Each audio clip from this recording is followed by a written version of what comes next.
श्री महालक्ष्मी व्रत की कथा। एक राजा था मंगलसेन। उसकी कोई संतान नहीं थी।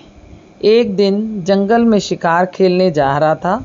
उसने देखा पेड़ के नीचे कुछ स्त्रियां पीले धागे हाथों में बांध रही हैं। राजा ने रुककर पूछा, यह तुम क्या कर रही हो? उन स्त्रियों ने कहा, हम महालक्ष्मी व्रत के धागे बांध रही हैं। राजा ने पूछा, ये धागे बांधने से क्या होता है? एक स्त्री ने कहा, धागे बांधने से धन, पुत्र, मान, सम्मान, वैभव की प्राप्ति होती है। राजा ने कहा, एक जोड़ा सूत्रों का मुझे भी दे दीजिए, क्योंकि मेरे भी कोई संतान नहीं है।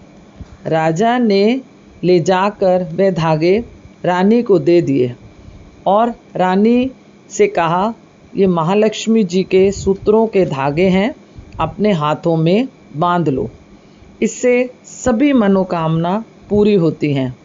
रानी ने सोचा, मेरे पास सब कुछ है, सोने हीरे के गहने और पैसा भी बहुत है, ये सूत्रे मेरे हाथों में कहाँ शोभा देंगे। उसने वह सूत्रे खिड़की से बाहर फेंक दिए।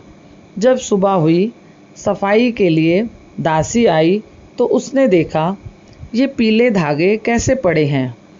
उसने उन धागों को चूमकर अपने हाथों में बांध लिए। महालक्ष्मी जी के सूत्र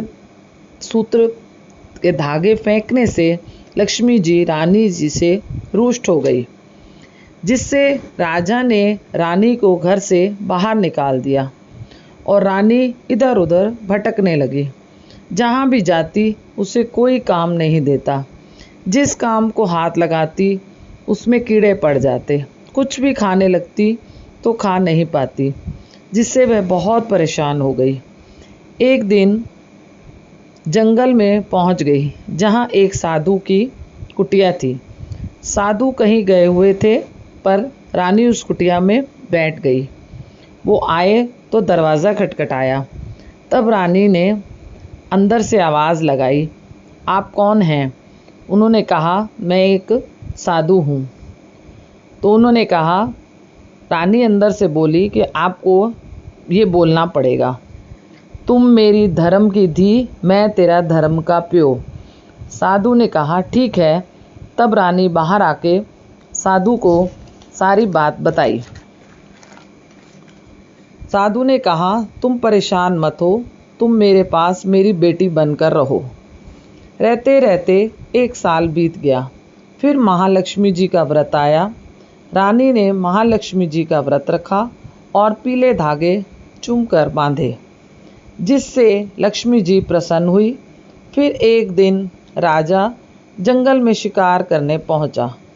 वहां उसने एक तीतर मारा और अपने सैनिकों को दिया कि इसे भून कर लाओ, मुझे भूख लगी है। तीतर उनसे जल गया। रानी ने पूछा, क्या हुआ? वे बोले, राजा को भूख लगी है, हमसे ये तीतर जल गया है। रानी ने उसे धोकर दूध में पकाकर दे दिया। सैनिक जब राजा के पास लेकर गए तो राजा खाते ही बोला, ये तीतर बहुत स्वादिष्ट बना है, किसने बनाया है? तो सैनिक बोले, उस कुटिया में एक रानी है जिसने ये बनाया है। राजा देखने गया। जब उसने देखा कि यह तो मेरी रानी है, साधु से बोला, यह तो मेरी रानी है, इसे मैं ले जाऊं? तो साधु ने राजा को बोला, डोली लाने को कहा। साधु रानी से कहते हैं कि ये एक दही का लोटा है और फूल हैं। जब तुम नदी पार करोगी तो अगर ये मटकी हिली और फूल सूख जाएं तो समझ लेना तुम्हारे पितर नहीं रहे। रानी राजा के साथ चल देती है, लेकिन रास्ते में जब पहुंचती है, नदी पार करती है, तो वो इसकी मटकी हिल जाती है। तो वो रानी राजा से कहती है कि डोली वापस ले चलो। राजा कहता है कि डोली वापस नहीं ले जाते, अच्छा शगुन नहीं होता।